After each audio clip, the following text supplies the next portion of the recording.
小姐，小姐，齐王不见了。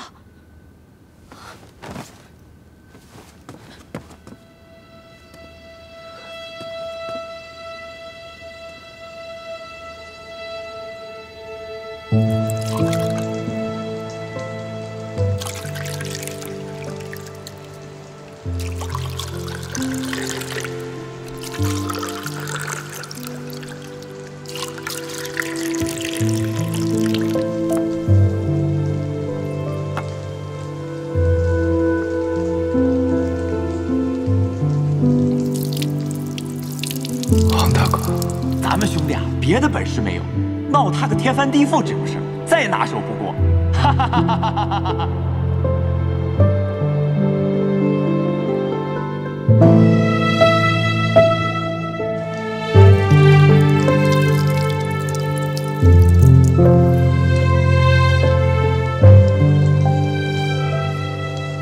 赵二哥，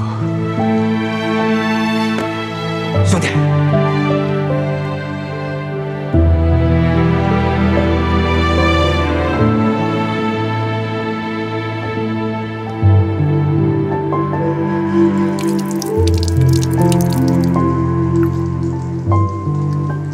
三弟，四弟，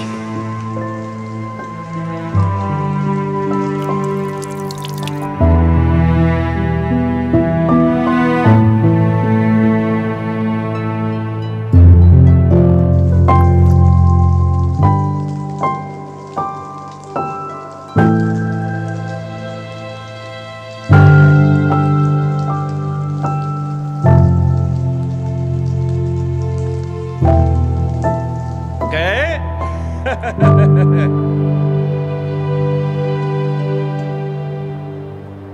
沈新郎，我们都商量好了，等以后老了不打仗了，我们呀都从楼兰关回三里庄。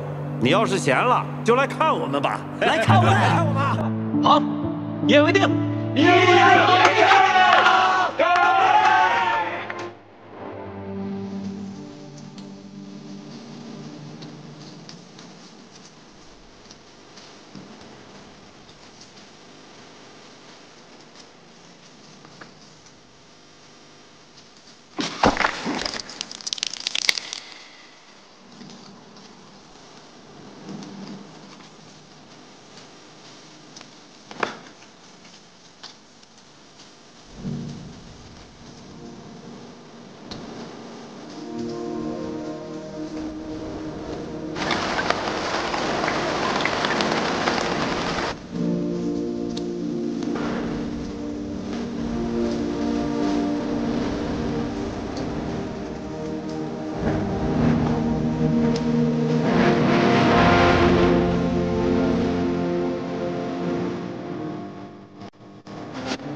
也许你。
那个时候，我想去跪拜这世间所有的神佛，虔诚的许愿。你曾经说，奶娘说过，如果有什么心愿，就放一只竹蜻蜓。当竹蜻蜓落地的时候，心愿就可以实现了。这些竹蜻蜓，都是你在昏迷不醒的时候，我在你床前想的。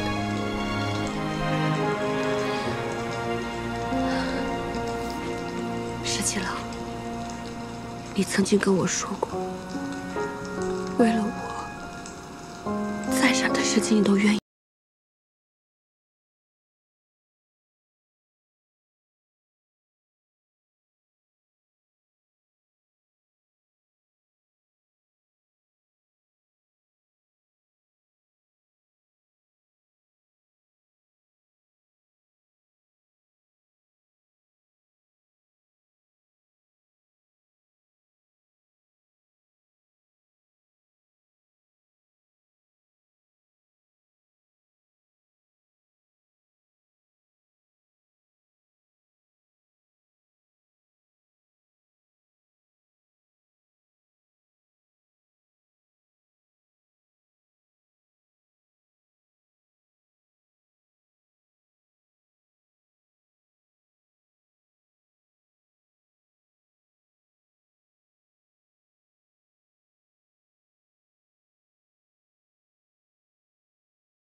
这怎么全身都疼啊？陛下深宫无碍，只是心绪沉重。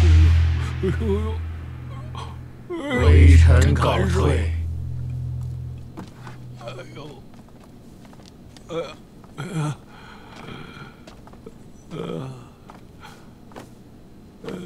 真难受，真疼啊！陛下，太医刚刚请过平安脉，说并无大碍。可是，我现在还是觉得全身特别的疼。哎呦，只要一闭上眼睛，就会觉得有刺客杀出来。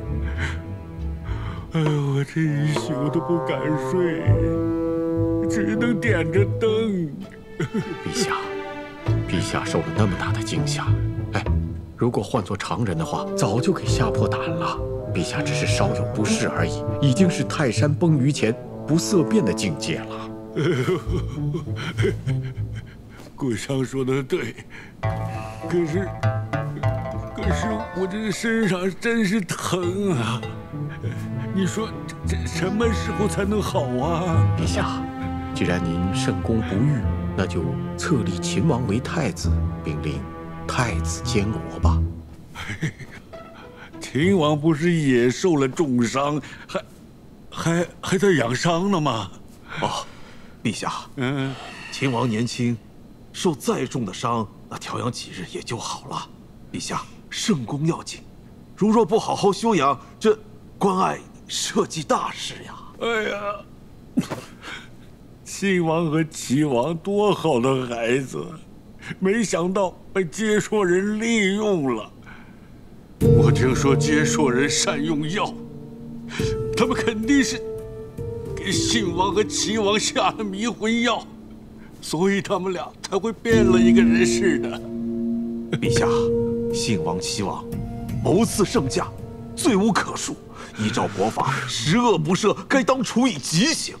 但是陛下宽厚仁慈，还是按照王爵之礼安葬了他们，并且赦免了他们的家眷。行了，臣知道。陛下，崔大将军已经押着接硕的俘虏回京，不如就命秦王代替陛下与宗庙献俘吧。朕就是不想见这些接硕人，一想到他们，我就想到我的来儿。那臣就替陛下下旨给礼部，准备册立太子大典吧。陛下，还有一事得请您定夺。白水关大捷之后，崔家军陆续撤回了瀛州，这其中的军费花了几万万钱。您看我们兵部实在是……哎呦，真头疼得很。哎呀，这些乱七八糟的事，都去问太子吧。但是陛下，还有一事必须由您定夺。这崔家军有救驾之功，你看如何颁赏啊？还怎么颁赏啊？这个崔氏女马上就要封为太子妃，而这崔乙已经做到了双份的大将军了。你说还怎么升他的官儿？怎么赏他呢？陛下，臣正要谏言，秦王可为太子，但崔氏女万万不可为太子妃。哎，崔乙不是要从众多皇子里选一个嫁女吗？陛下，此一时彼一时也。彼时孙敬刚死，江山社稷未稳，陛下也尚未立储。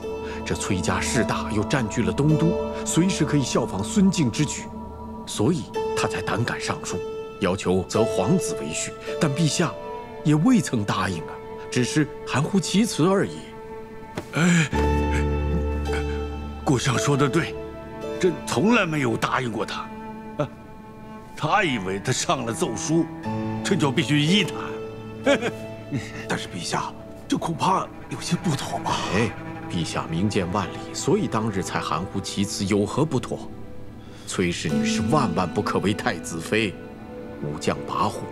那崔乙性情骄纵，眼高于顶，况且崔家军上上下下都对其忠心耿耿，若为外戚的话，朝中是万难钳制。难道还要再养出一个孙敬来吗？顾相说的对，崔氏女绝对不能成为太子妃。但是陛下，太子对崔氏女一往情深，恐怕太子李逆还没成为太子呢。再说了，就算他是太子，他就能目无君父，抗旨不遵吗？哼，老百姓的婚姻也都是父母之命啊，媒妁之言。哼，既然是朕册立他为太子，那么太子妃的人选，朕总还说得算吧？哼！陛下息怒，裴大将军也是私心猜度。其实太子也未必是执意要娶崔氏女。陛下说得对，太子呢就应该有君父之忧，为天下及顾全大局。陛下所选定的储君，难道这点气度还没有吗？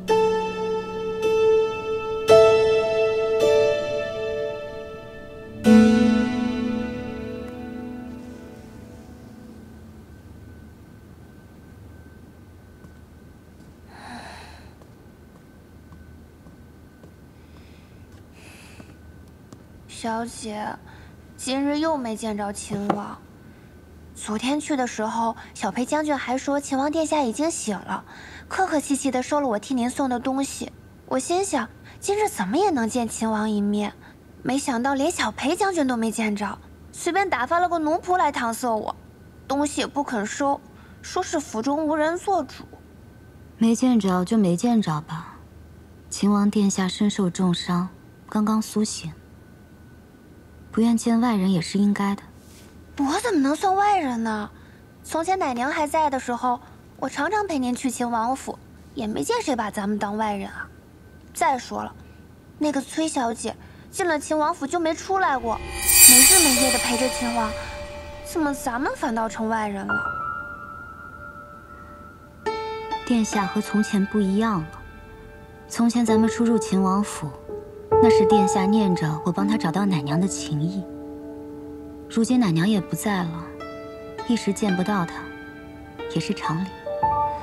殿下怎么和从前不一样了？信王、齐王谋逆，秦王护驾身受重伤。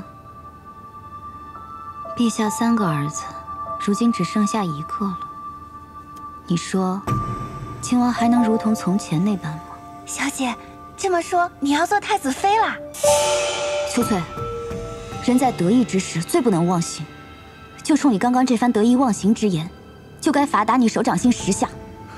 一定要记住，以后不能再有此狂妄之言。是。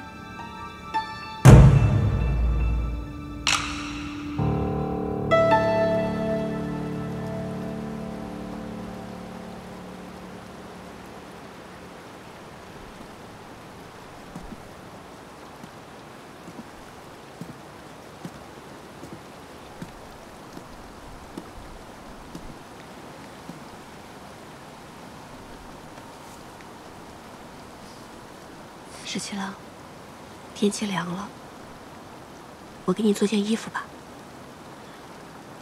这府里还有这么多衣服呢。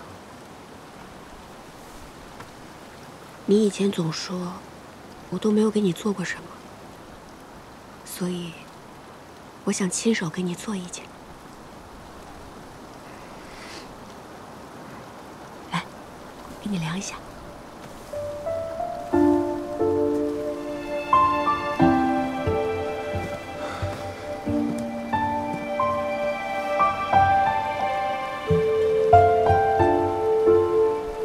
看一下啊。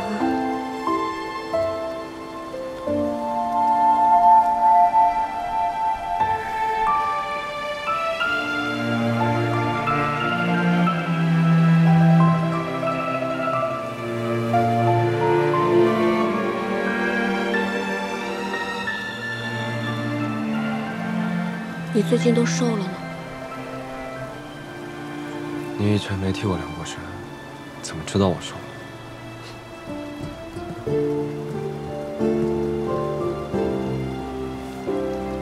我以前抱过你啊，所以自然是知道你瘦了。从来都没有抱过我，都是我去抱你。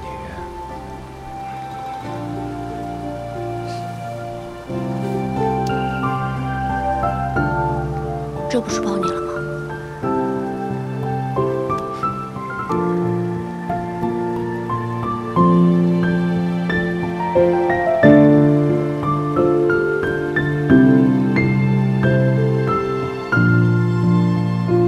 我给你变个细发好不好？啊？你看，把它塞到我的手里面。塞，都塞进去了。吹一口气。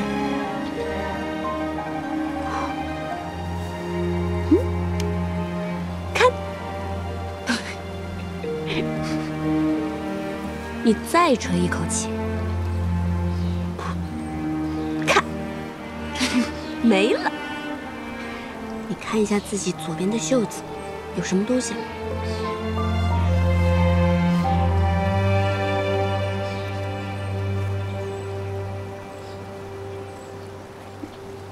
没有东西吗？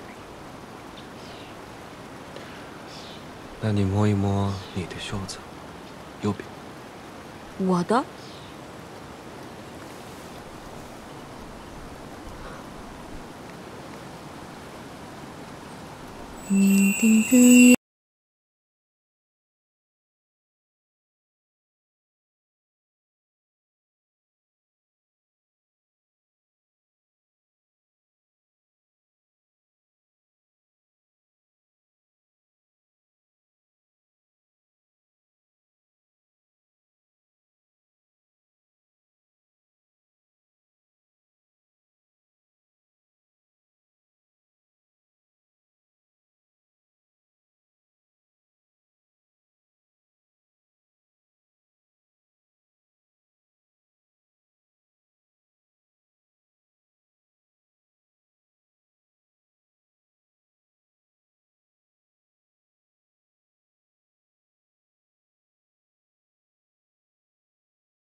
以前都是老鲍烤羊，王大哥、超二哥咱们喝酒，没想到现在，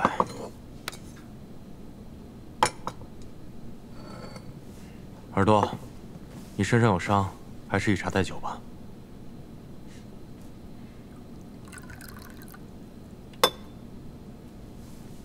来，让我们敬老抱他们。敬老抱。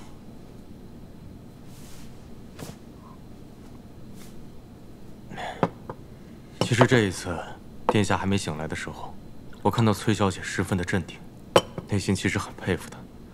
还有，特别要多谢桃子姑娘，要不是你在殿下身边天天施针，殿下还不知道什么时候可以醒过来呢。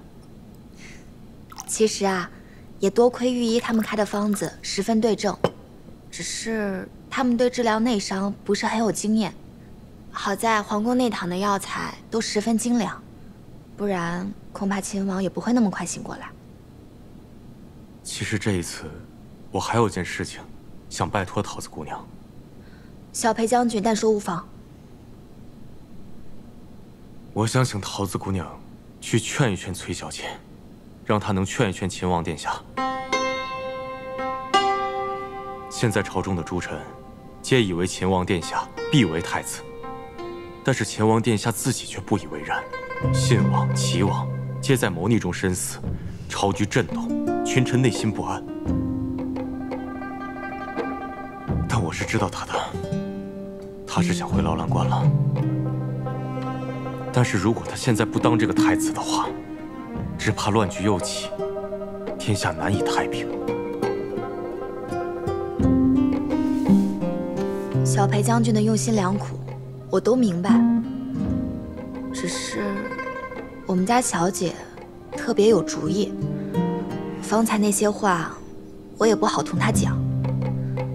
其实最重要的是，这些毕竟还是秦王和我们家小姐自己的事儿。你说呢，耳朵？小裴将军，其实我跟桃子已经商量过了，十七郎和崔小姐的有些事情，我们不会再多嘴。就好像我跟桃子有些事情，我们也不会再跟他们说。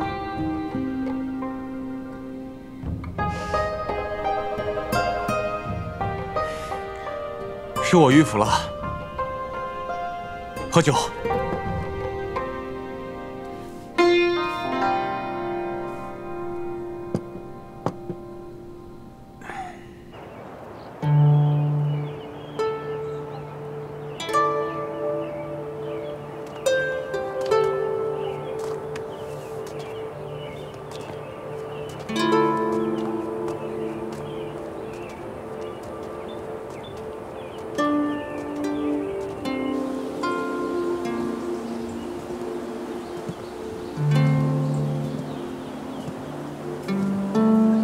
十七郎，我就不进去了。这青云观我没来过，想四处随喜参拜一番。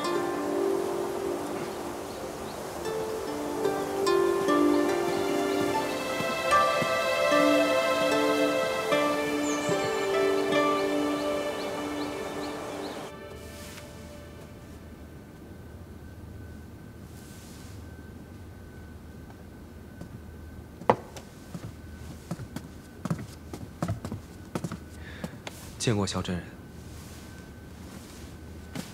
殿下请坐。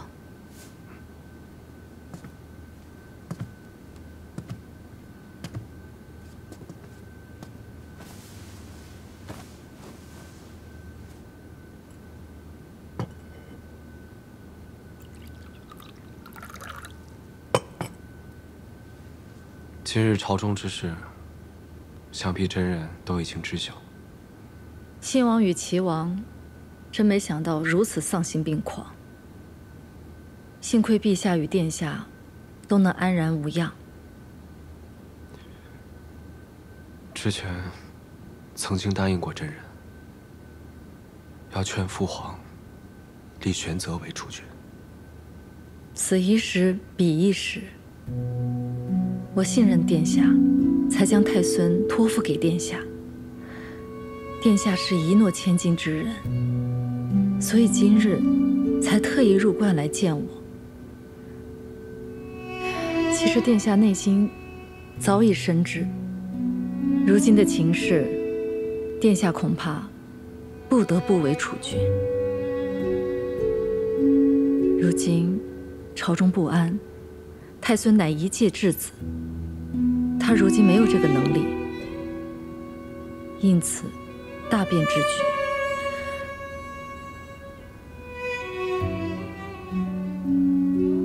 我也明白殿下此时的心中是有万千恼恨，就如同我当日明明不愿做太子妃，却要假作欢欢喜喜地嫁入东宫。人生在世，有那么多不情愿之事，活在当下，顺势而为，落子无悔。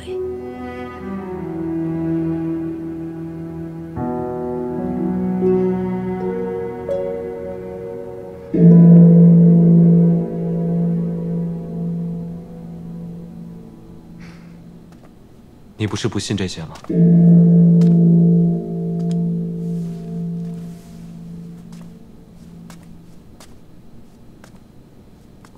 世间有万般不得已，人生譬如朝露，忍不住有所贪恋，有所求。这漫天神佛，或许会垂怜一二。我知道你是求你，不能说，说出来就不灵了。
原来青云观的神树长这个样子。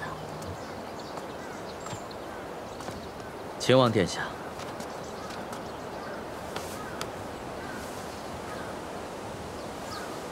多感殿下相助，今日又特意亲自护送，太孙殿下才得以平安归来。韩将军客气了，是礼是期，多感韩将军重意。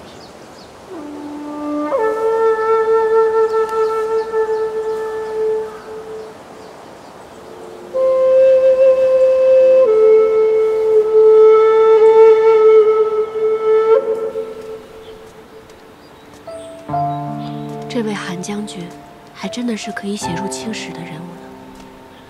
是啊，从前我也只想做一位威风凛凛的大将军，御敌于国门外，让敌人听到我的名字就闻风丧胆。秦王殿下的名头，倒是也可以指小儿叶帖呢。其实我心里知道，劳兰关是回不去了。我亲眼看着兄长们背叛父亲，其实他们都是死在对权力的渴求和无法控制的野心之下。之前，我总是很想回劳兰关，现在我明白了，我想回的并不是劳兰关，而是想要回到过去那种简单的、没有心机的、开心的日子。我太清楚，一旦成为储君，恐怕就要做很多身不由己的事。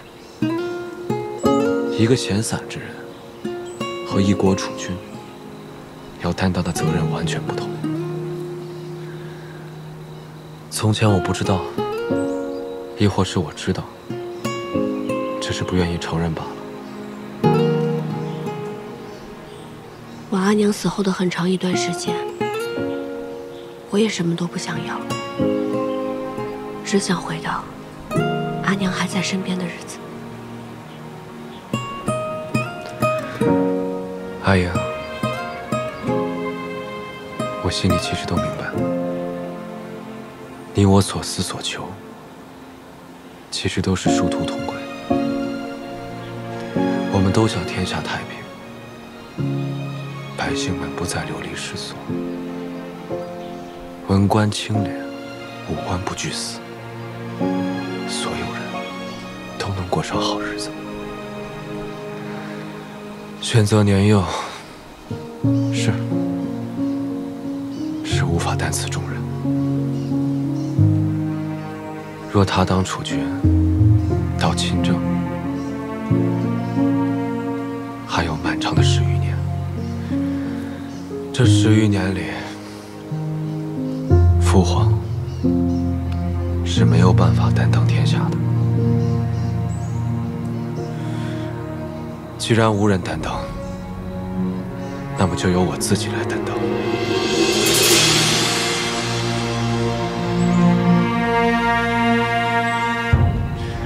赵家村，老包他们是回不去了。可这天下要何止一个赵家村？有千千万万的游子，更有千千万万因战乱分离的夫妻、父母、儿女。我深悔，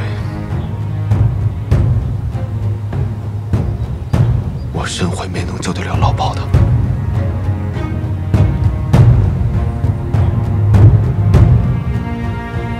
但我现在有个机会，我现在有个机会可以救更多的人。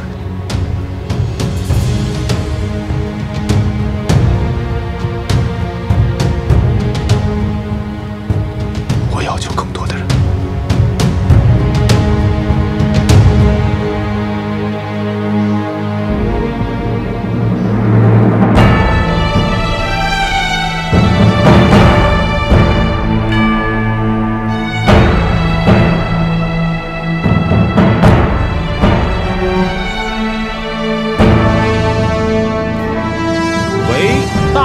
天泰元年，岁次乙未，皇帝若曰：“唯尔秦王逆，孝而克忠，业而能勇，业著于内，救于天下之危，承祀宗庙社稷，筹资列辟，亲弱前修，是用命尔为皇太子，王亲哉！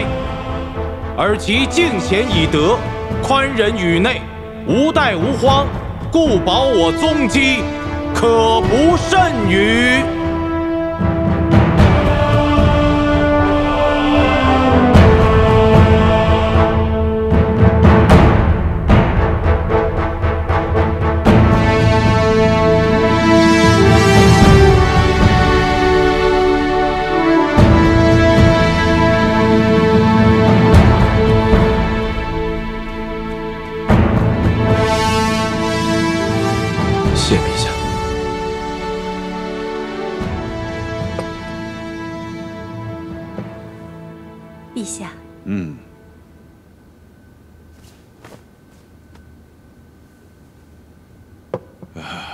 陛下似乎闷闷不乐呀。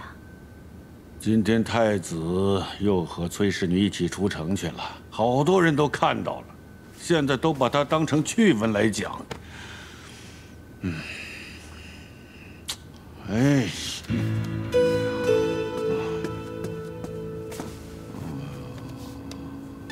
陛下明鉴，今时今日，确实不宜选崔氏女为太子妃。崔家势大，选这样一位太子妃，于太子无益，亦于朝局无益。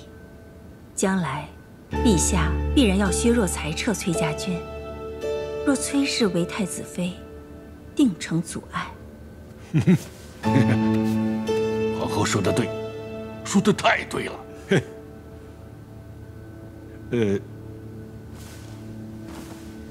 可要是崔氏女不行的话，那就得选一个出色的名门之女做太子妃。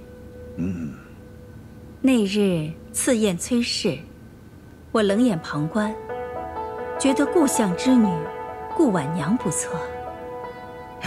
皇后都说好，而且又是故相的女儿。看来此女甚为出色啊！好，太好了。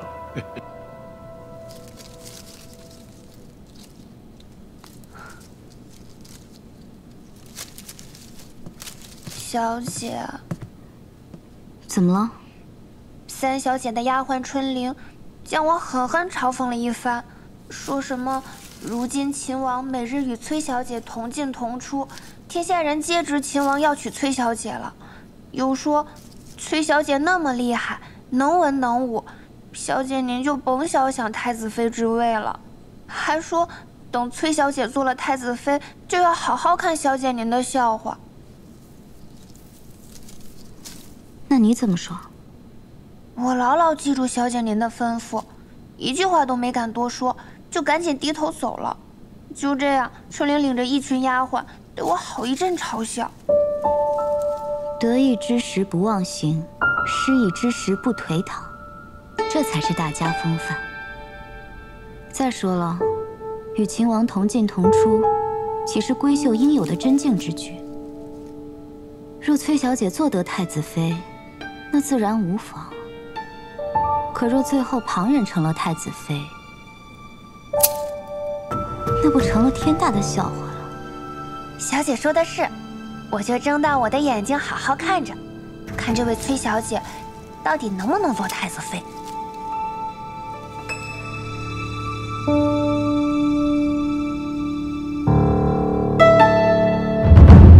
陛下，既已立太子，还望早日为太子殿下册立太子妃，早诞皇嗣，以固国本。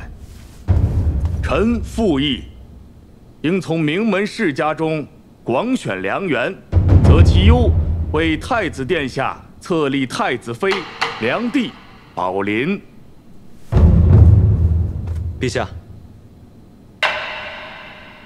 战乱始平，天下初定，儿臣觉得，此时不应该广选良缘，惊扰民间。太子说的有理，这个时候大选良缘，甚为不妥。还是先册立太子妃吧。朕觉得故相第六女甚是出色，可以选作太子妃。陛下，臣女德薄能显，岂能堪配太子？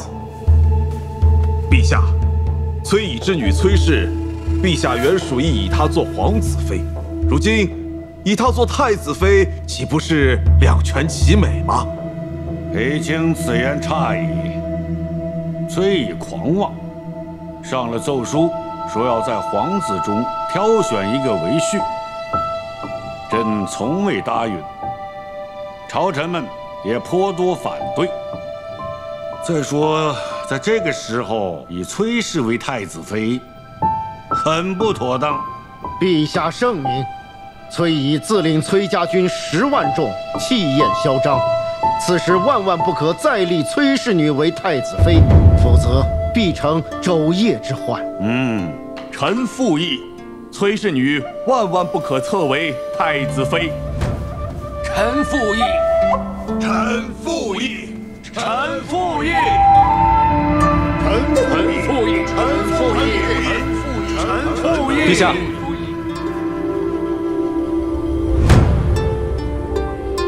儿臣觉得如今谈婚姻之事尚早。如今北有接受未灭，西有秦军未定，南有百越未平，敌未灭，何以为家呢？娶妻生子，人伦大事，怎能说敌未灭，何以为家呢？陛下圣明，太子殿下以早册立太子妃，为圣朝万年之计，延绵宗嗣。陛下圣明，太子殿下以早册立太子妃，为圣朝万年之计，延绵宗嗣。石七郎，尝一尝。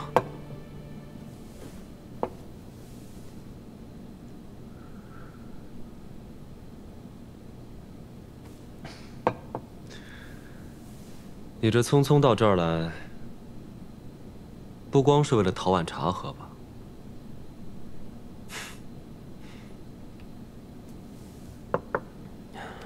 石七郎，陛下和群臣的意思，想必你也明白了。崔乙现在已经是平凉、卫阳大将军，虽然他交卸了朔州道行军大总管的职务，但崔家军10万余众，只听令于崔乙一个人的。父女相传，太子妃焉能手握重兵啊？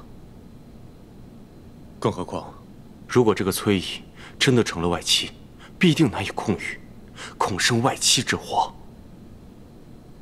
是裴大将军让你跟我说的？不是，父亲的意思是不想让殿下为难呐。但是我觉得必须要告知殿下，咱们方才有回旋的余地。我会想办法的。其实今日你已经看到了，朝中群臣10有8九都是作死班相。连你也觉得我不应该娶阿英？石七郎，其实我是知道你的，你对崔小姐一往情深。但是石七郎，如果你真要娶崔小姐为太子妃的话，朝中群臣是不可能容忍崔家军的。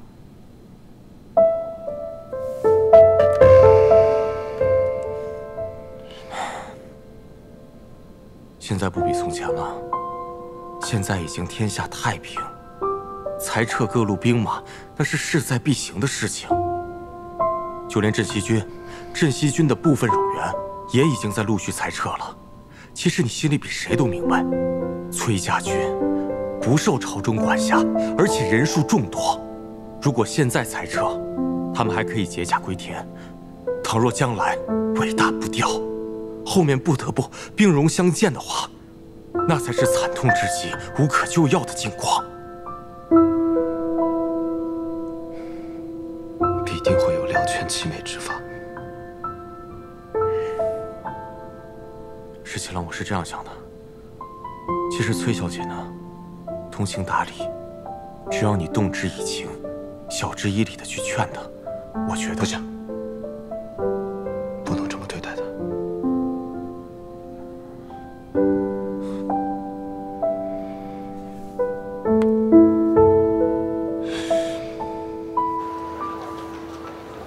哎，饭早啊。小姐，这个点心还真是好吃哎，怎么吃都吃不腻。有一种很清淡的玫瑰香，还有荔枝的味道，确实不甜不腻。小姐，我跟耳朵都已经商量好了，之后呢，我们也要开一家这样的店，专门卖这种好吃的点心。是个好主意。等你的店开起来，我一定要第一个光顾。那你可得多买一点哦。那还用说吗？肯定买非常多。一会儿再帮我买一些玫瑰、荔枝、樱花酪，我要送人。小姐，你是不是要送给殿下？才不给他！不送给殿下，那我送给谁呀？保密。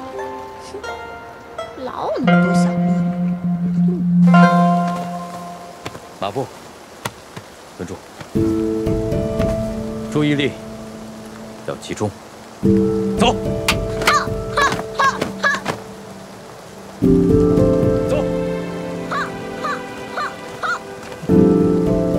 累吗？不累。再来。很好，再来。用力。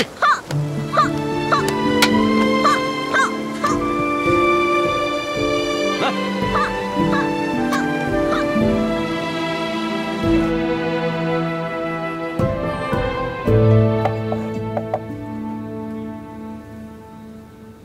多亏崔小姐，还想着我这方外之人，带着这么精美的点心来看我。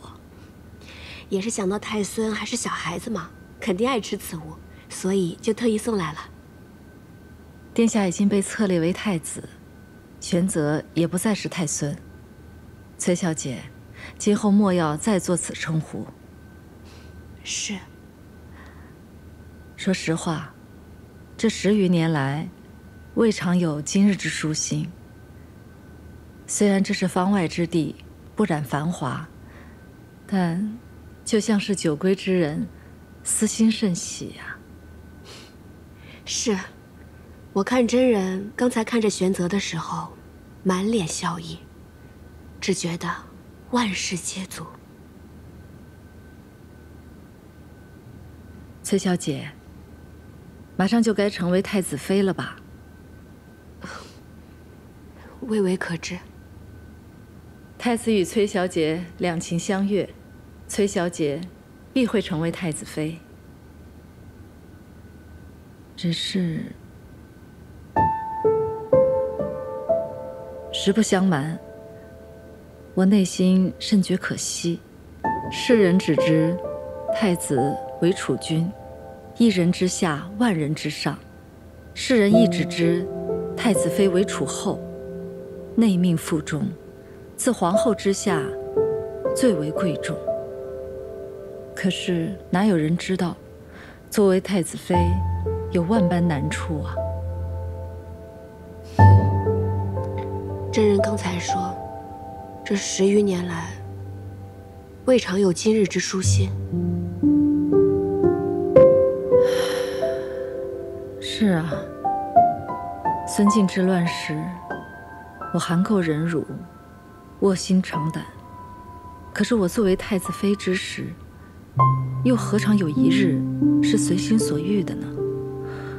如果真做了太子妃，你就会失去自我，你的喜怒哀乐、所思所想都不重要了。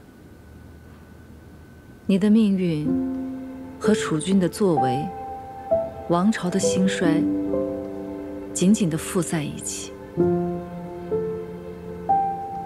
再也不能挣脱开了。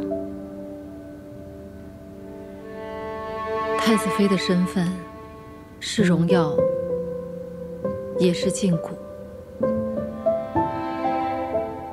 真人当初心悦过贤太子吗？我若心悦过，难道这万般难处就不是难处了吗？许多事都是太子妃的职责所在啊。真人大义，确实无愧于贤太子。其实我所求，不过是无愧于心罢了。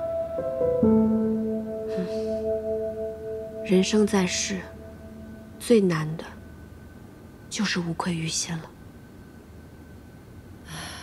我与崔小姐只是寥寥数面之缘，今日是我话多了。真人外道了。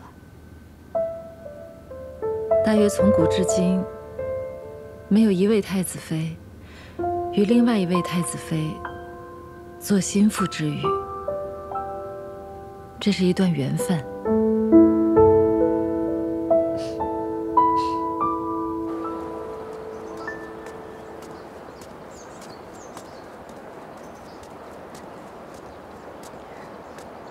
殿下，顾小姐免礼，约我到此，不知所谓何事？是婉娘唐突了，贸然相约，实为婉娘惶恐万分。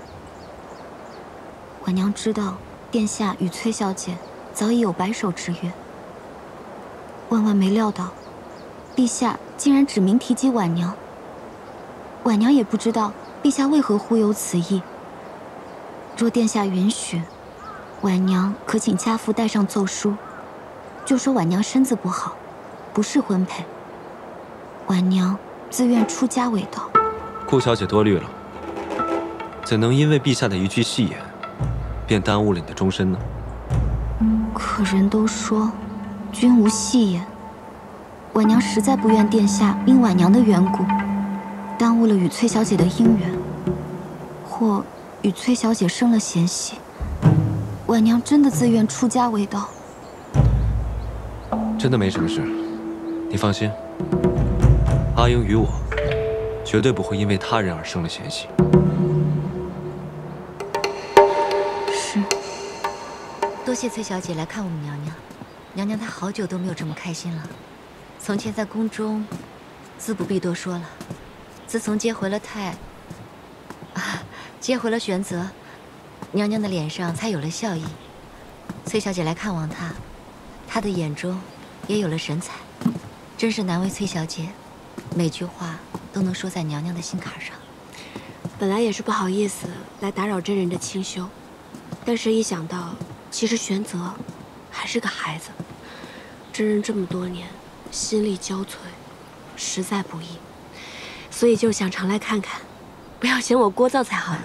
哪里，锦娘自是整日盼望着您能来。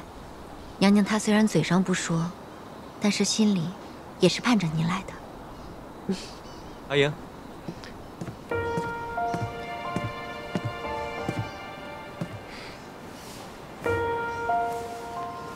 殿下来接崔小姐了，那就恕锦娘多揽不远送了。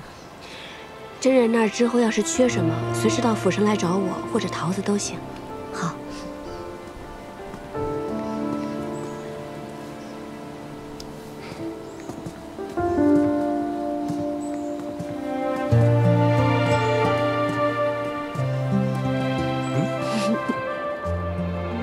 玄泽还好吗？挺好的。你怎么不去看看他？小孩子心思敏感，他又一直颠沛流离，才刚到这里，我怕我去看他，反倒令他困扰。不会的，韩将军把他教得很好，萧妃娘娘也把他照顾得很好呢。是不是有些拘着他了？你这个人，又怕拘着他，又怕他困扰，自己又不去看他，可到底怎么样才好？小姐，那是不是殿下和崔小姐啊？等等，我怎么感觉咱们刚刚说的这番话是不是有些不对啊？严父慈母，我怎么感觉我变成慈母，你却是个严父呢？我呢，处处在为孩子开脱，你呢，干脆利索。谁跟你严父慈母？我看你倒是讨打得狠。嘿，好。上车。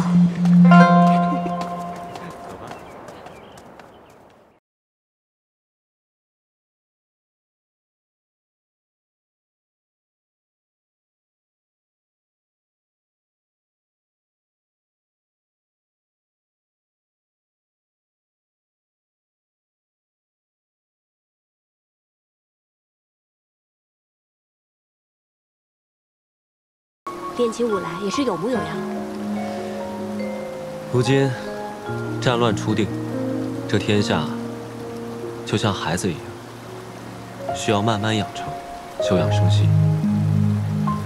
我打算等到明年春上的时候，劝父皇减免赋税，那些无主的荒田，着人一一丈量，据登记，分发给贫苦之人。如此一来，百姓的负担必然会减轻不少。之前战乱四起，不少人原本都是善良的百姓，为了活命被迫落草为寇，还有不少流民在各处府州徘徊，时日一久，早晚会生祸患。是啊，我心中也在思量此事。像黄大哥他们，明明也是良善之人，却因为战乱和横征暴敛，被迫陷入陆离。送你样东西。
阿爹，阿爹，裴大将军来访，都说什么了？他说，陛下与朝中诸臣都反对你做太子妃，我反唇相讥，他却喟然长叹，说殿下与你两情相悦。像他那样的老头子，难道想傍他鸳鸯？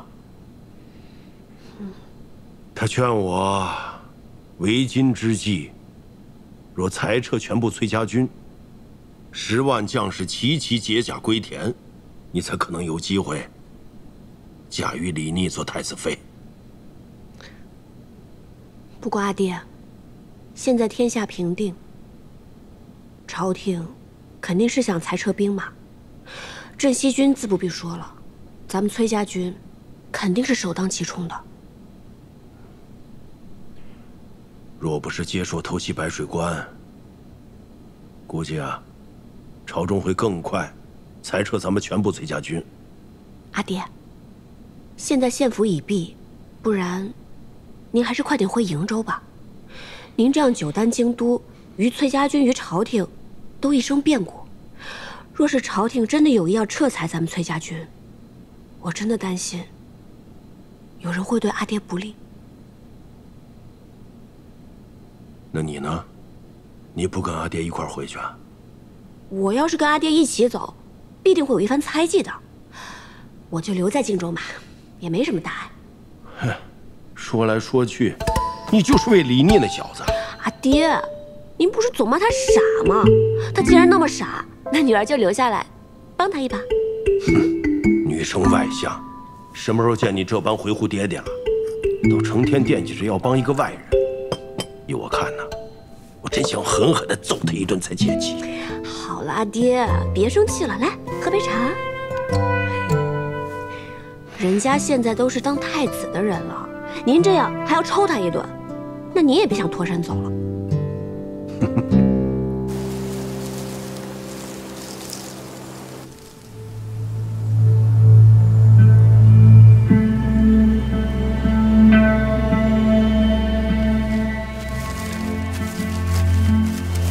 公子，吃点干粮吧。我不饿，你吃吧。我也不饿。公子，你服了接说的药，若是不按时再服药的话，就会筋骨寸断而死。咱们还是得想办法回接说去。乌洛首领把他最信任的神剑队都交给了我，但却全军覆没。如今李逆倒是坐上了太子，我绝不会让他和阿莹在一起。看来得冒险入京一趟了。公子的意思是，孙敬留下来的那个人，这一次不得不用。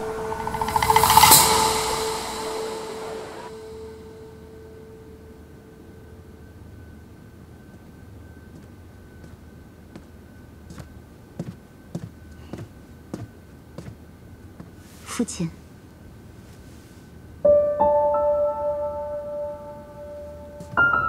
父亲。哦，婉儿来了。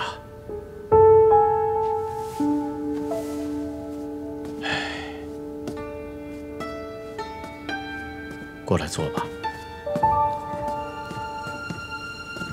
父亲可是劳累了。刚刚来了一位多年老友，说了一会儿话，一时之间就走了神。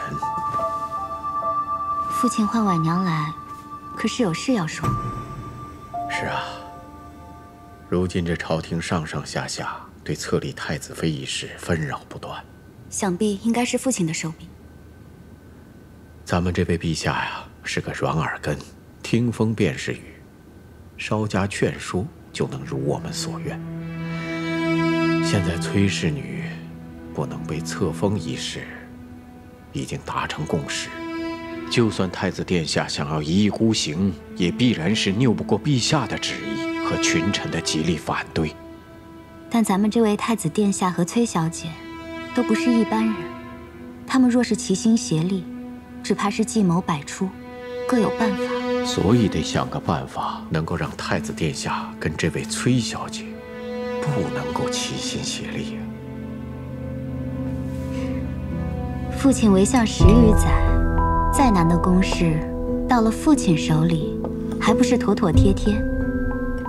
这点事又算得了什么？太子妃所育之子，未来亦是天子。能不能让天子唤您一声阿翁，就在此一举了。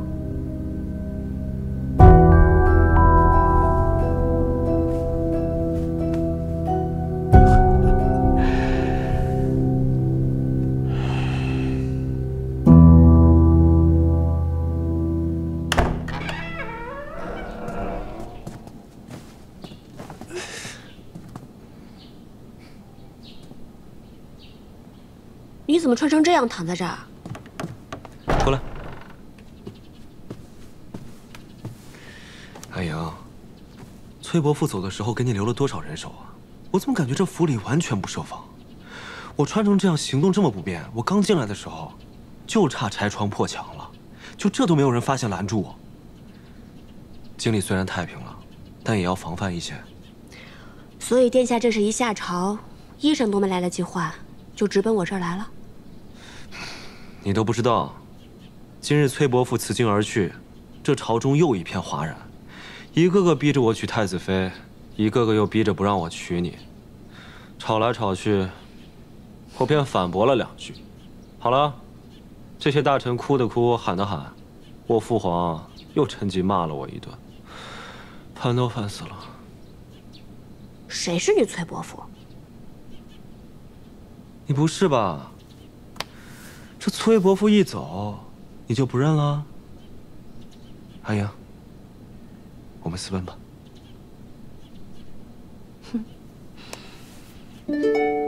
普天之下，莫非王土。殿下这是想要跟我私奔到哪儿去呢？要不你先回瀛州，我去跟那些大臣说，我谁也不娶，谁爱娶太子妃谁娶。然后我就找个由头，直奔瀛州，咱们拜堂成亲，生他个7、8个娃娃。都不用7、8个，等生到第3个，说不定大臣们就绷不住了，就会让你做太子妃。殿下知不知道，要生7、8个娃娃需要花多长时间？我知道，总得个10年8年吧。到时候黄花菜都凉了，那怎么办呢？这朝中政务又不能不管。若我一走，我的那位父皇又不知道异想天开，又能干出什么事。到时候我还得收拾残局。不然这样吧，我还是回瀛州去。反正呢，我只想做你的妻子，又不想做太子妃。到时候，你常来看我就是了。这种话你都说得出口？我现在是太子，你却不做太子妃，那谁做？说这种话，看我不罚你！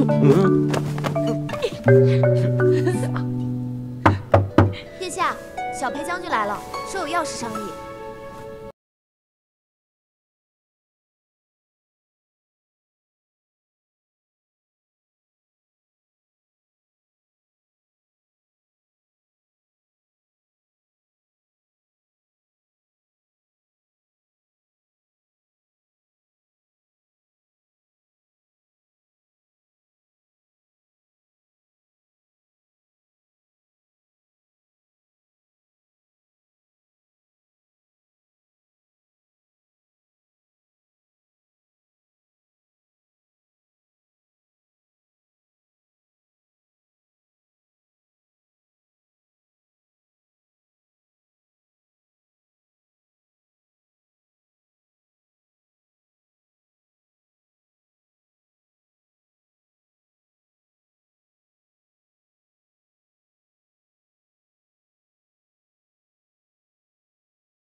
答应过你3次相让，这是第1次。有本事你就杀了我，我不用你让。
太子妃，卯时过半，该起了。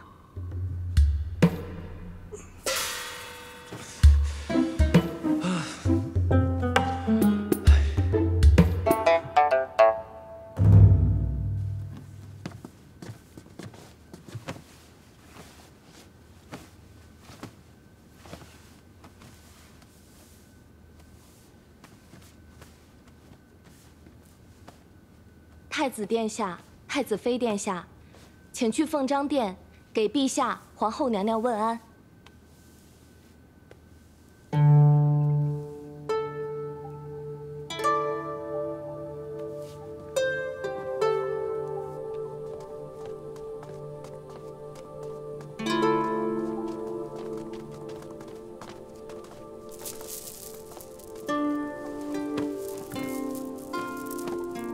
心腹奉茶。父皇。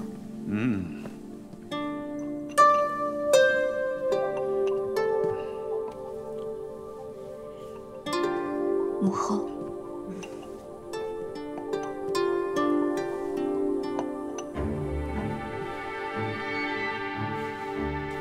起来吧。谢父皇。 谢母后。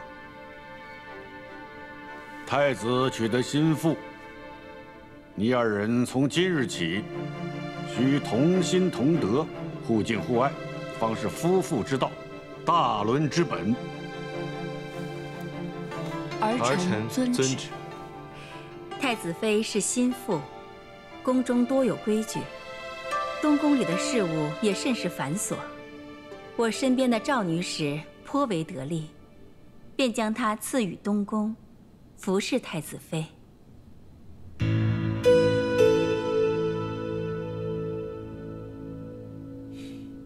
多谢母后体恤。母后，东宫里的人多得很，侍候太子妃的女官、宫女不下100人。既然是这么得力的人，不如继续留在母后身边吧。你们男人呐，哪懂得做心腹的难处？ 若没有一个得力的女官帮衬，不知道要费多少力气和心思。既给了太子妃，太子便不要推辞了。是。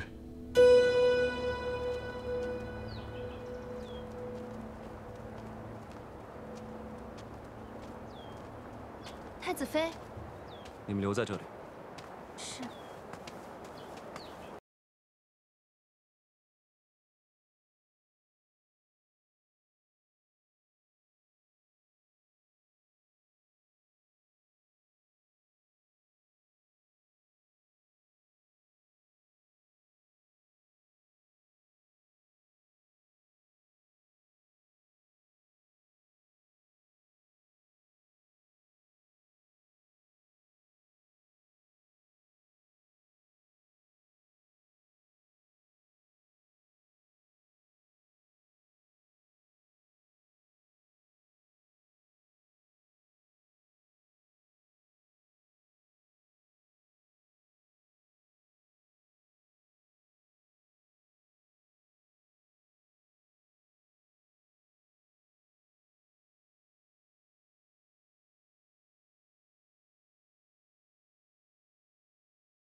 桃子，小姐，他们都不让我进来，可算见到你了。怎么脸色这么差？才1个晚上，就好像瘦了些呢。阿英没胃口，昨晚到现在滴水未进。你去做一些甜汤，看她喝不喝一些。是。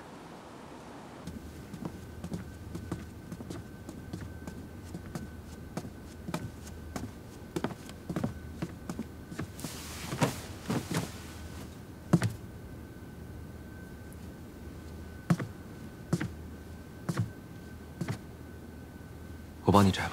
不用了。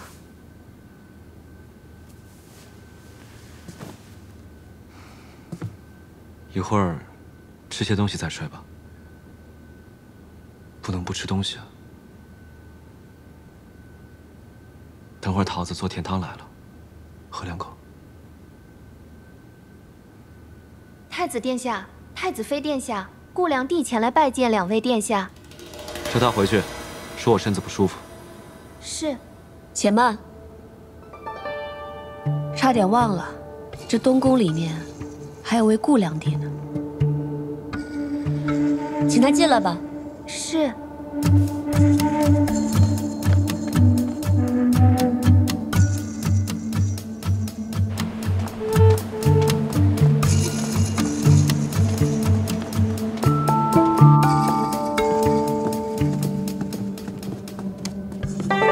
臣妾拜见太子殿下、太子妃娘娘。免礼。是。原本一早就该来给太子殿下和太子妃娘娘问安，但想着今晨太子殿下和太子妃娘娘都要去凤章殿给陛下和皇后娘娘问安，所以直到此刻晚娘才来。明日臣妾一定5更就来，侍候太子妃娘娘梳妆。不必了，五谷我起不来，而且这里人很多，也不用你特意过来侍候。是。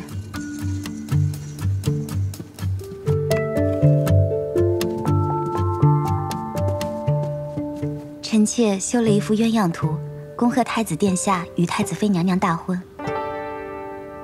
修得不错，娘娘谬赞了。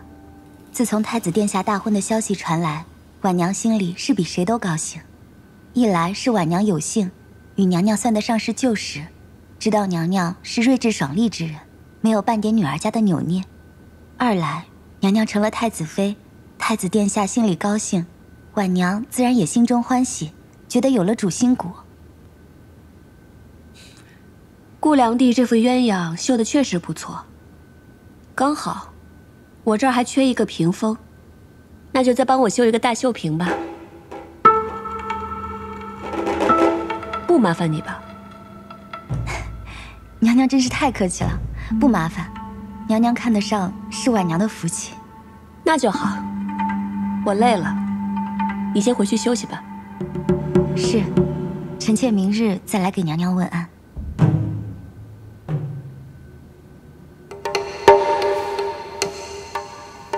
明日不用来了。既然太子妃看上你绣的东西，那你就尽快绣好吧。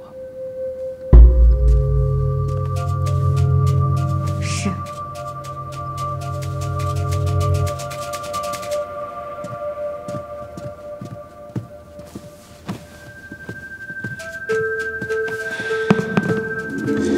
要不换件衣裳再睡？太子妃定然是故意的，哪有这么早就歇午觉的？明明知道良娣今日是一定要拜见他和太子殿下的，他就是存心怠慢您，还让您绣屏风，那绣屏那么大，得绣到何年何月去？最可恶的是，太子殿下也站在他那边。住嘴！太子殿下也是你可以抱怨的。太子妃乃崔大将军独女，性情骄纵，5更都不肯起来。也不知道她从前行军打仗，是几更睡，几更起。这明显就是一番托辞。她就是不想看到我罢了。既然她不想看到我，说明她很在意我。既然她在意我，那我更要多多出现在她面前，让她时时刻刻记得，这东宫里头除了她以外，还有一位太子良娣。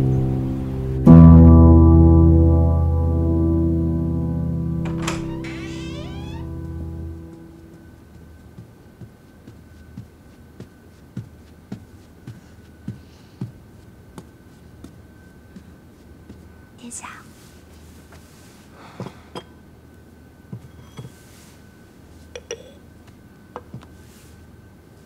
下去吧。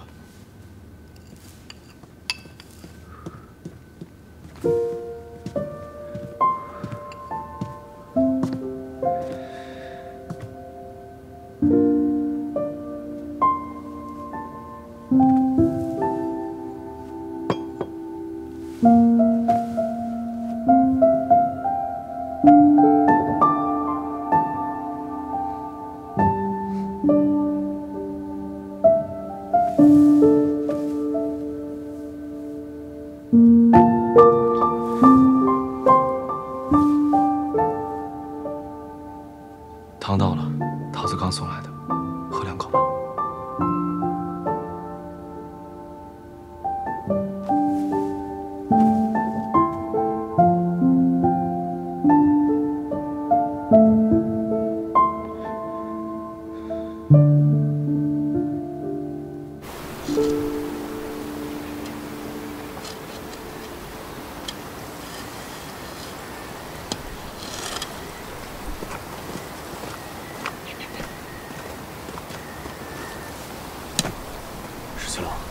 崔大将军每天都在这里。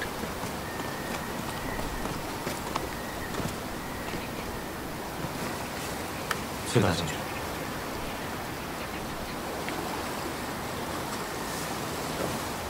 你们是在叫我吗？你们谁呀？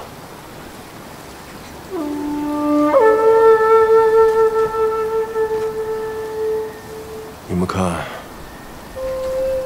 这地方地形不错，要是敌人来抢滩的话，该怎么办？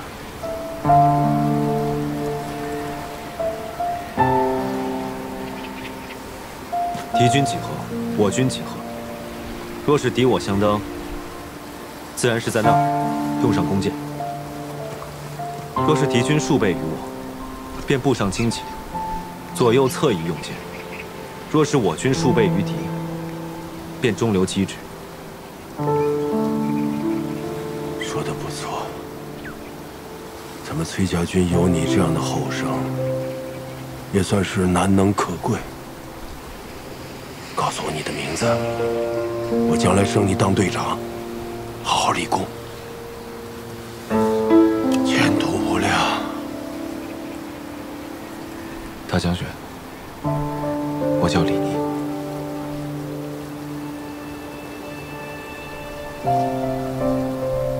这名字听着耳熟，但是想不起来。你的样子，我好像也在哪儿见过，可是记不得了。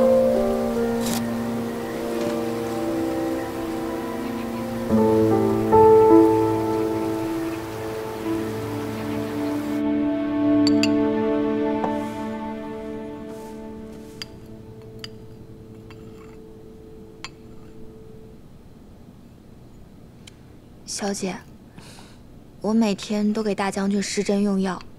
大将军虽然清醒了一些，可还是有很多事情都不记得了。阿爹这是心病，只怕是施针用药都治不了根本。咱们还得再想想其他的法子。我回去以后再多查阅一些医书，看看。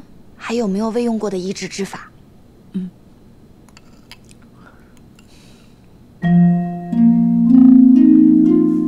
怎么了？有什么话就跟我说吧。大理寺那边传来消息，柳成风因为伤势过重，又感染了伤寒，一直高热不退。 昨晚死了。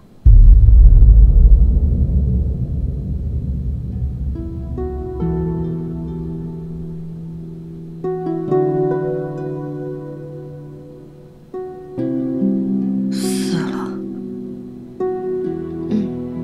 你和殿下大婚，陛下下旨要大赦天下，大理寺就以为柳成风也要被赦免，所以就将他从单独的牢房换到了大狱里。谁能想到，大狱里有个犯人得了伤寒，陆陆续续传染给了好几个人，也传染给他了，就这么死了。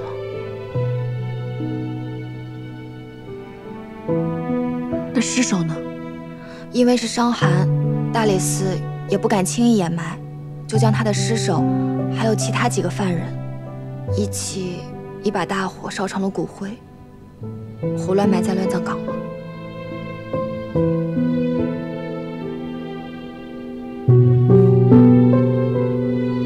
我知道了。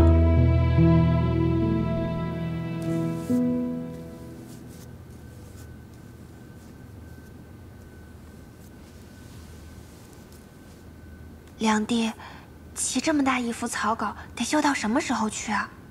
不如选个简单的花样，早早绣完了才是。既然夸我绣得好，那自然不能敷衍了事，就绣一幅百鸟朝凤图。百鸟朝凤图，那得用上百种丝线，只怕要绣上1年半载。小姐，不，梁帝，这也太耗神了。对啊，如此繁复的花样图案，我自然得慢慢绣。太子妃所住的承鸾殿里，是得有这样一幅百鸟朝凤图，寓意吉祥。只是不知道我绣好了，她是否还能安然住在那儿？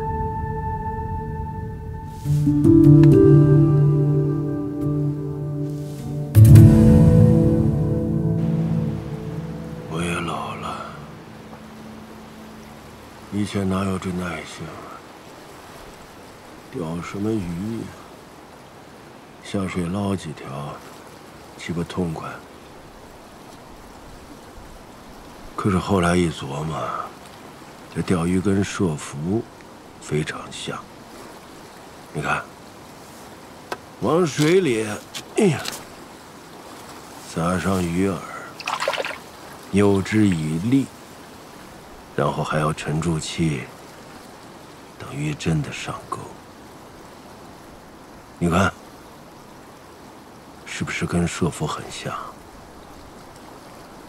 大将军，跟我讲一讲崔家军吧。崔家军这说法，文宗年间就有了。那时候接收人老来抢粮食，我太爷爷的大伯就组织崔家的子弟起来反抗。这一来二去啊，就有了崔家军。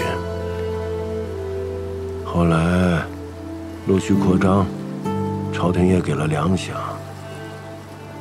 崔家的子弟总是要上阵杀敌，死得早，所以长辈们总是张罗着早点结亲生子。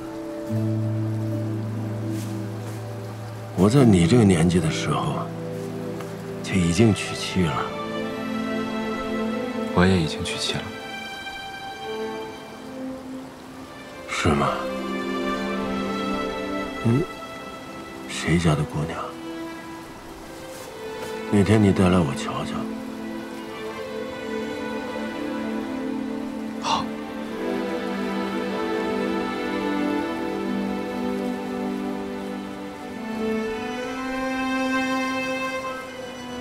可惜呀，我的娘子。有一次，我带兵出城去打仗，城里只剩下老弱妇孺。敌人来袭城，他带着娘子军奋力反抗，没有后退半步，就这样战死殉城了。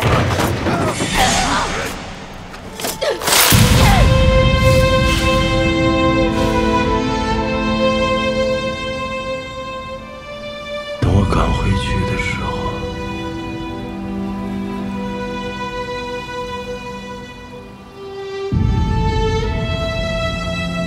连他最后一面都没见着。我抱着他冰冷的尸体，悲痛万分。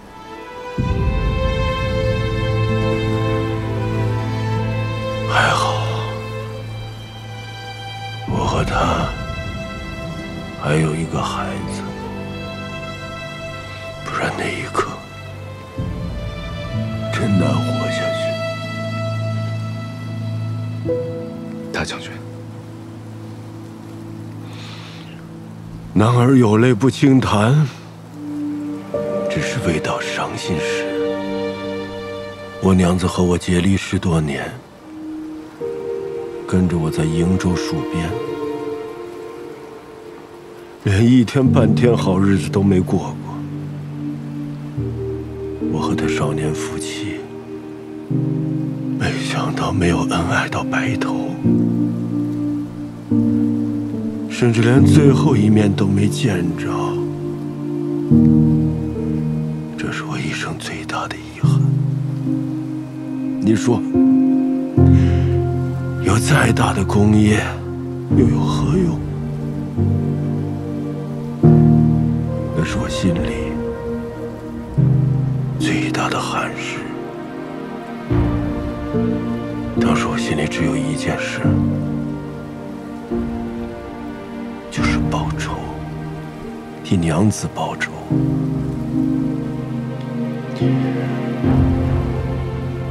后来，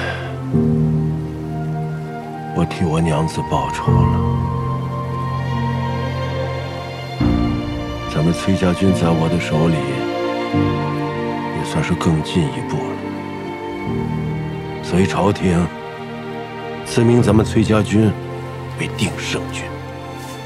咱们崔家军有一面旗帜，上面绣着“定胜”2个字，那是先帝所赐。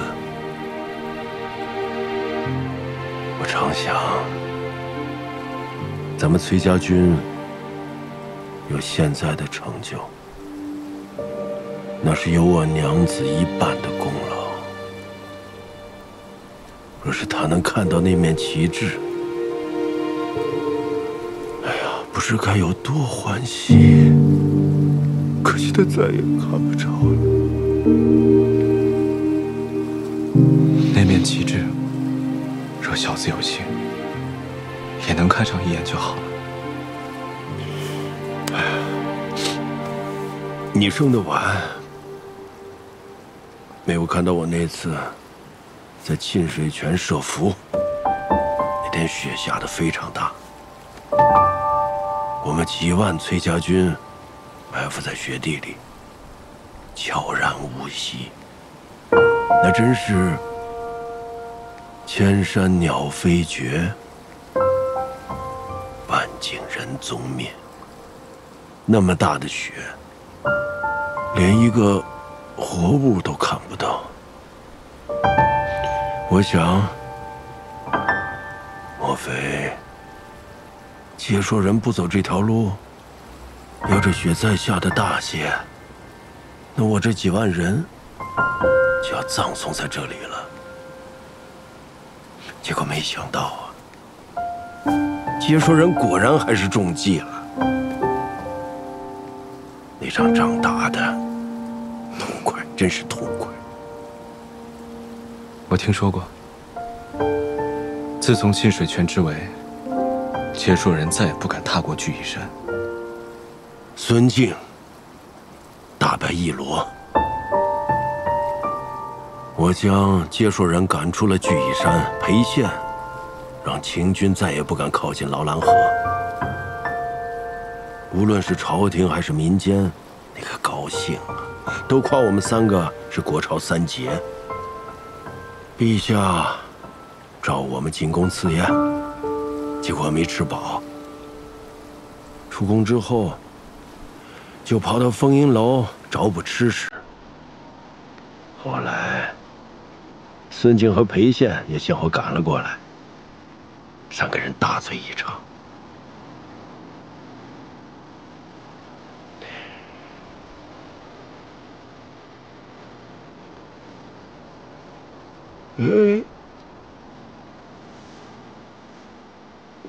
我好像想起来你是谁了，你过来。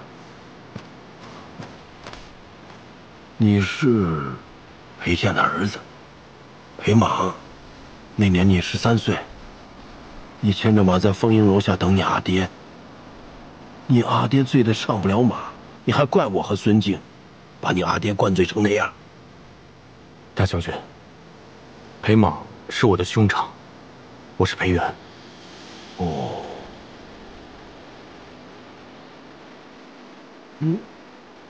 好像看着你也是很眼熟。你难道是孙敬的儿子？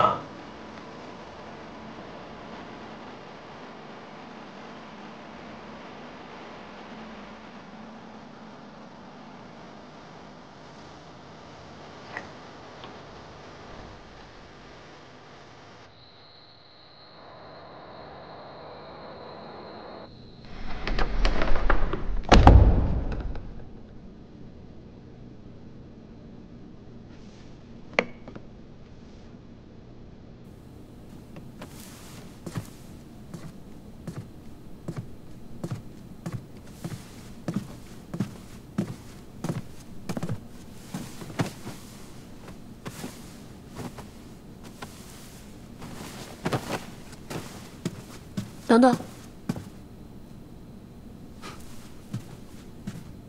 地上凉，这床被子你也垫着吧。不用了，一共才2床被子，你盖着吧。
你怎么来了？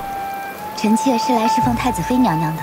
因今日花好，臣妾亲自去花园里折了一些，供太子妃娘娘插鬓赏玩。太子妃现在还睡着。是，太子妃说五谷她起不来，所以臣妾怕打扰她，就在这儿静静候着。不用了，太子妃向来不喜欢这些花花草草的，都拿回去吧。殿下。他让你绣屏风，你先把屏风绣好再来。是。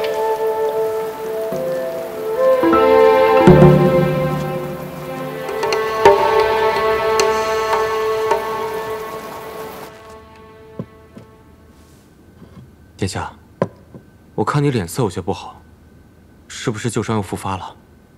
没什么，昨晚太冷了，没睡好。太冷了，这东宫里的人是怎么服侍殿下的？不知道给殿下换一些厚的被褥吗？哎，行了，不说这些，咱们好好谋划一下。太医不是说，崔大将军的病是痰湿所致，乃至迷了心窍，时而糊涂，时而清醒吗？但是太医也说了，心病需要心药医。崔大将军这个病，如果没有对症的心药的话，是很难治愈的。太医说，要么击一击，将崔大将军胸口的淤血击出来，8成能好；要么就顺势而为，让崔大将军重新领兵打仗，8成也能好。崔大将军都这个岁数了，而且你也知道现在的情形，崔家军已经解散了，怎么领兵打仗啊？那就只能赌一赌，击一击他了。殿下，您这个可是险招啊！太医可说了，如果弄不好的话，崔大将军的病会越来越重的。我之前不是天天陪着他钓鱼吗？得知崔大将军平生最痛之事，便是他夫人的死。唯有用此事以毒攻毒，方可治其赤诚。我想，若崔大将军知道自己的病情如此，他也会铤而走险，因为他是个用兵极勇之人。我相信他。明白了。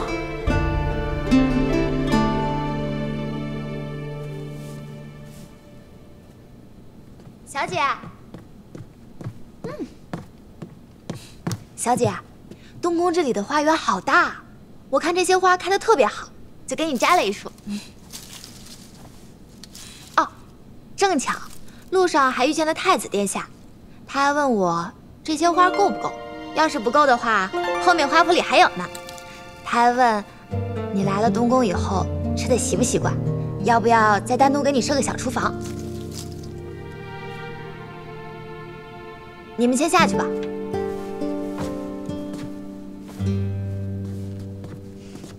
好看吧？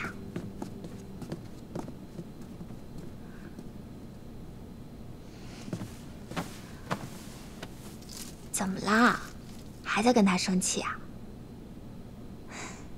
他刚刚那副样子，倒像是着急想跟我打听些什么呢。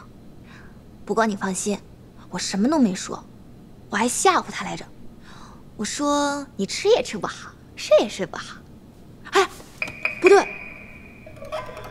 你俩现在都睡一个屋里头了，这可是骗不到他的。小姐，我是不是说漏嘴了呀？那你确实是吃不好吗？你这2天都没吃什么东西。桃子，我这几天一直在琢磨一件事情。什么事儿啊？我总觉得柳成风并没有死。不会吧？你看，这一切都太巧了。他刚从单独的牢房转回大狱，就马上得了伤寒，然后立刻报了病亡。因为是伤寒，尸首也不能放，就马上烧成了灰。不觉得这一切都实在是太巧了吗？小姐，那你的意思是？崔家军虽然散了，但咱们之前在京中布置的那些暗桩还在。你让人去查一查，看看柳成风在死之前跟死之后，狱中有没有什么动静，还有接硕那边有什么动静。我总觉得柳成风跟接硕都不会善罢甘休的。这是接硕他们刚刚派人送来的药。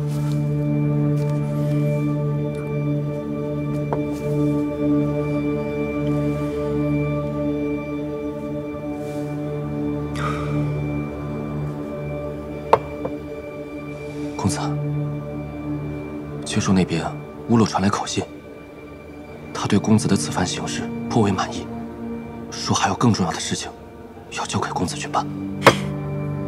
乌洛真是贪得无厌。公子，要不咱们还是想想办法，早日脱离接硕的节制，远走高飞吧。阿莹怎么样了？东宫守卫森严，属下无能，实在是无法打探。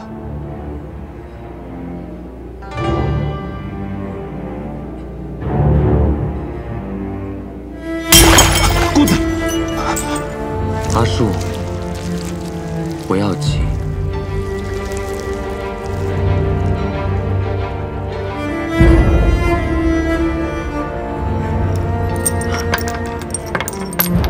反正也不会死，疼倒是挺疼的。可是如果不疼的话，怎样才能记住那种痛彻心扉的感觉？李逆真的该死，我迟早有一天要把阿莹抢回来。因为我也要让李密知道，被抢走心爱的人是是怎样痛彻心扉的感觉。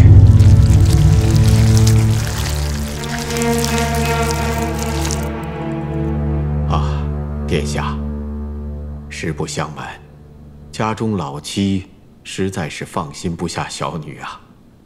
我也说过了，小女又不似嫁与旁人，可以时不时的归省娘家，或是遣人来看。小女是入了东宫，给殿下做良地，这君臣之分，老妻也不好前来探望，所以老臣今日就十分冒昧前来看看小女。顾相客气了，若是夫人牵挂，来探望一二也是人之常情。老臣只是担忧小女不堪侍奉殿下。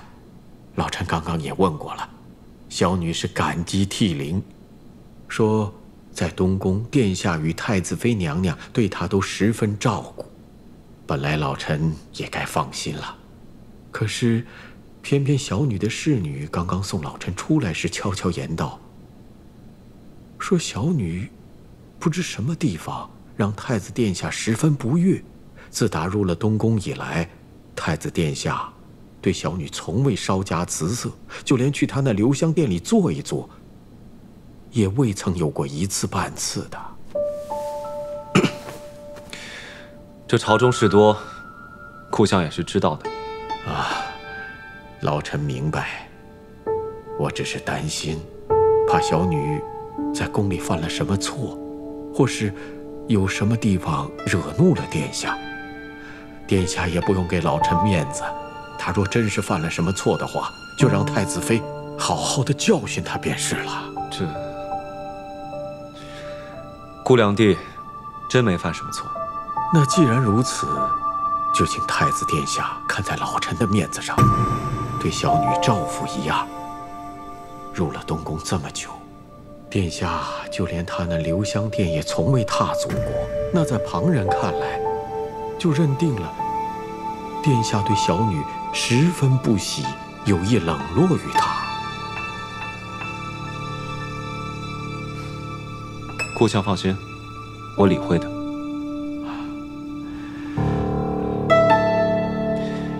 你去告诉桃子，让她跟太子妃说，今晚我不去跟她一起用晚膳了，我要去跟顾两弟一起用晚膳。是。还有，一定要让桃子告诉太子妃，然后再来跟我回话。是。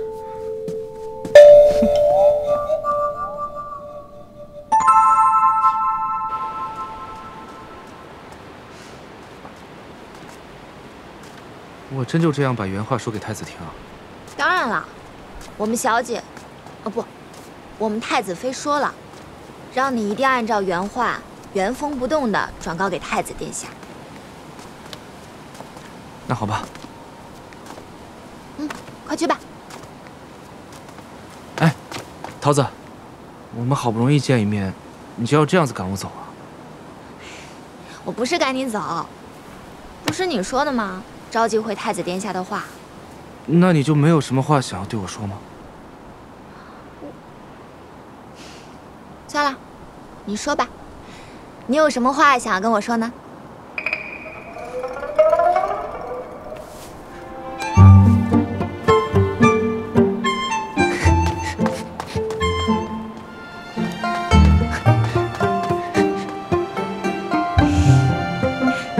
傻子，跑那么快。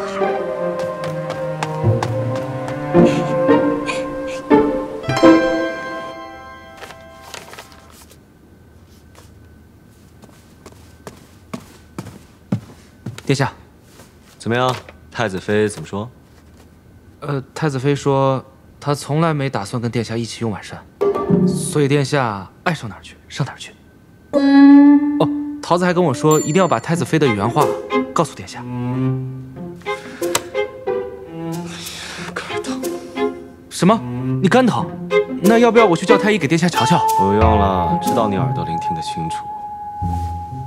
那殿下明明知道我什么都能听清楚吗？对呀。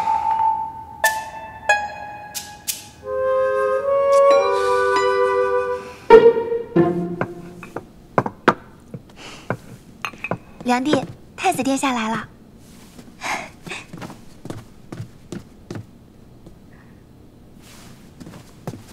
殿下，免礼，你也坐。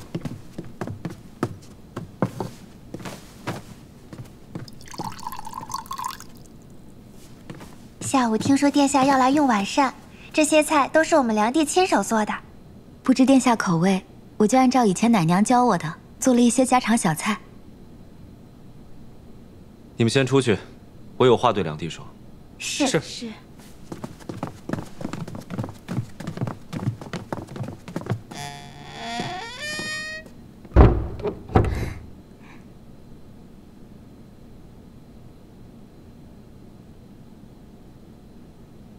顾小姐，你对我一直挺好的，且我心里明白你是怎么想的。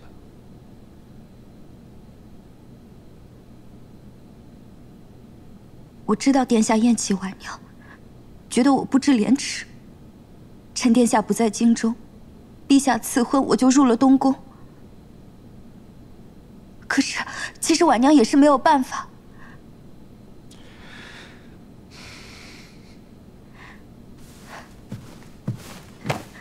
是，我承认我是有一点私心，可那只是因为我仰慕殿下。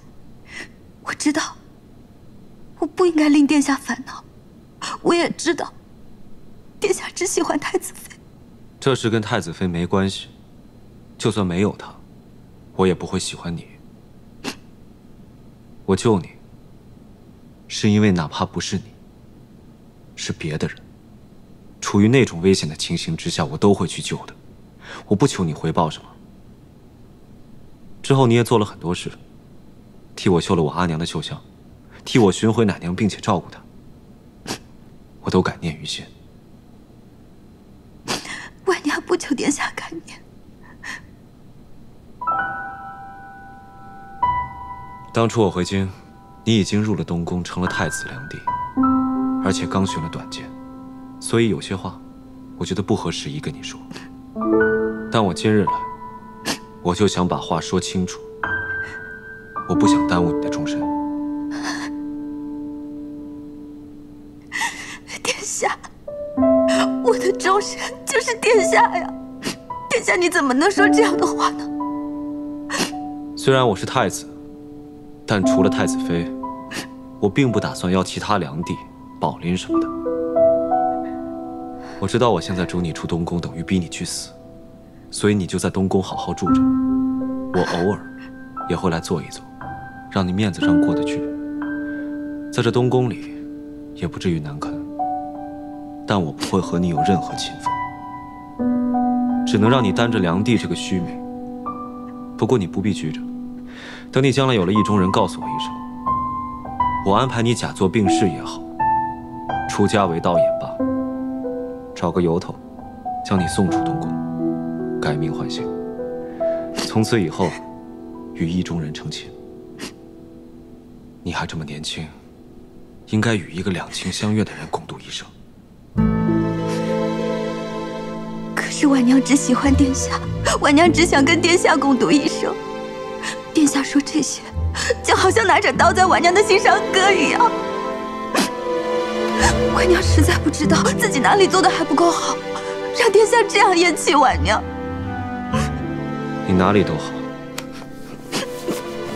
只是我不喜欢你罢了。可是婉娘喜欢殿下呀，婉娘比太子妃更喜欢殿下。太子妃性格刚硬，处处与殿下争执，而婉娘只要得到殿下哪怕一丁点的喜欢，婉娘就会心满意足了，一定不会像太子妃那样对殿下的。殿下，你对太子妃那么好。可是他是怎么对你的呢？那是我们的事。顾小姐，我想你从头到尾都应该清楚，一厢情愿跟两情相悦，那是天差地别。殿下，殿下都没有给过婉娘机会，你怎么知道以后和婉娘就不会两情相悦呢？我不喜欢拖泥带水，我更不喜欢含糊其辞。顾小姐，该说的我都说了。你保重。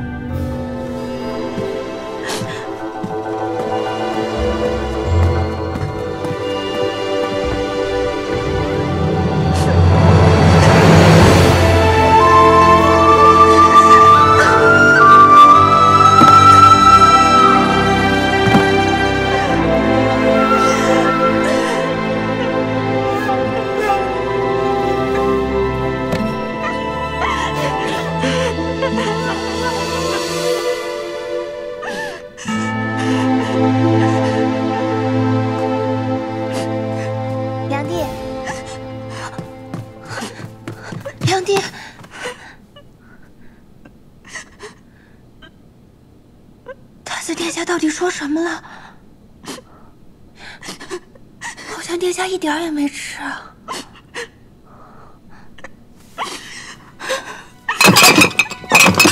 为什么？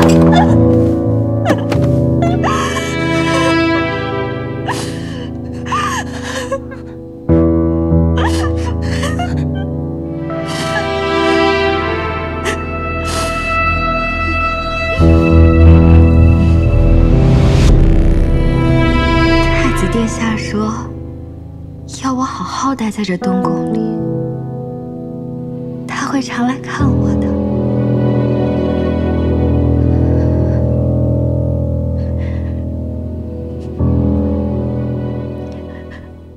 桃子，你想出这个吃法真的很有古意，就像古人用鼎煮肉，还用菊花花瓣去腥味解腻。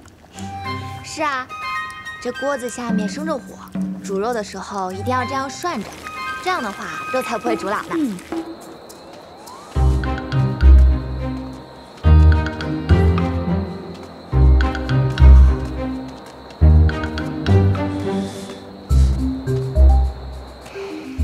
小姐，今天您可要多吃一些，最近都没有好好吃饭，人都清瘦了不少。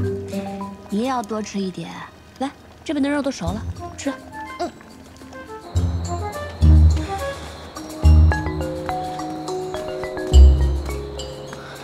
石七郎，这天也太冷了，要不咱回去吧？我都跟他说了，我要去姑娘地那用晚膳，他还装作一副满不在乎的样子。你说，我是不是该晚点再回去？石七郎，其实我没太听懂，你说太子妃都满不在乎了，你为啥还要在这儿走来走去？晚些再回去啊？哎呀，我真不知道桃子为什么会喜欢你。他说他就喜欢我这样傻乎乎的样子。是啊，这可不是吗？萝卜青菜各有所爱，傻子，真是傻人有傻福。桃子能喜欢我，确实是我的福气。石七郎，你真不回去啊？不回去。那你要不回去的话，我就先回去了。桃子跟我说，他今天做了我从来没有吃过的新鲜吃食，说要我回去一起吃。哎，去！哎，等一下，他们都知道你是跟我一起去见顾良娣的，你这一回去，那他们岂不就发现我早就从顾良娣那儿走了？那我不就露馅了吗？那我不就白白吹半个晚上冷风了？对啊，石七郎，还是你想的周到。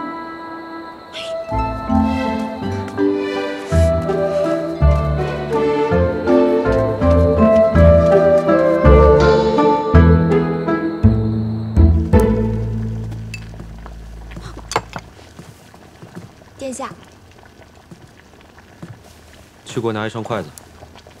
哦，不准拿。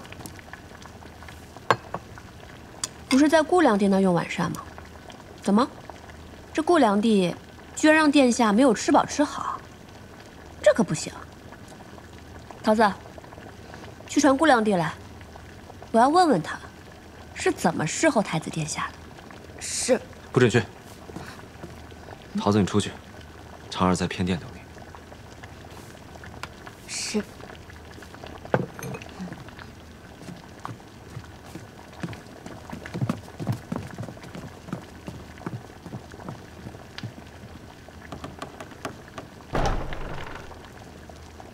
殿下这是怎么了？就算是顾良娣没有侍奉好殿下，难道我还问不得了？我还要问问你为什么要生气呢？是因为我去顾良娣那儿用了晚膳呢？还是我回来太晚了呢？生气？殿下为什么会觉得我在生气啊？你如果没生气，你为什么要找顾良娣的麻烦，还要传她过来问话？殿下这是忘记了吧？我是太子妃，在这东宫里面，良娣没有侍候好殿下，当然应该由我这个太子妃来过问了。俗话说得好，做一天和尚撞一天钟。既然我现在已经是这个太子妃了，自然要尽忠职守。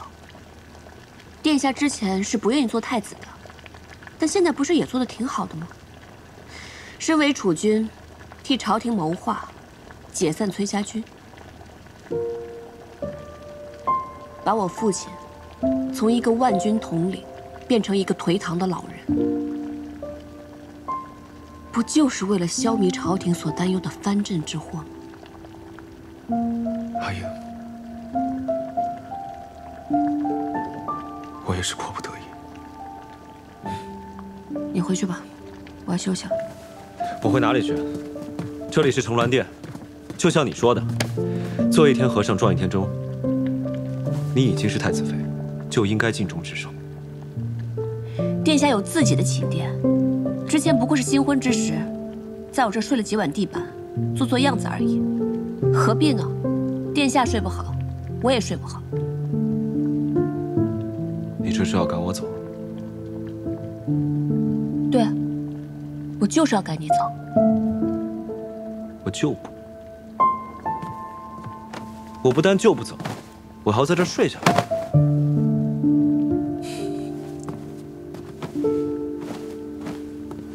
殿下今晚就算不愿意走也得走，我今天晚上不想再睡不好了。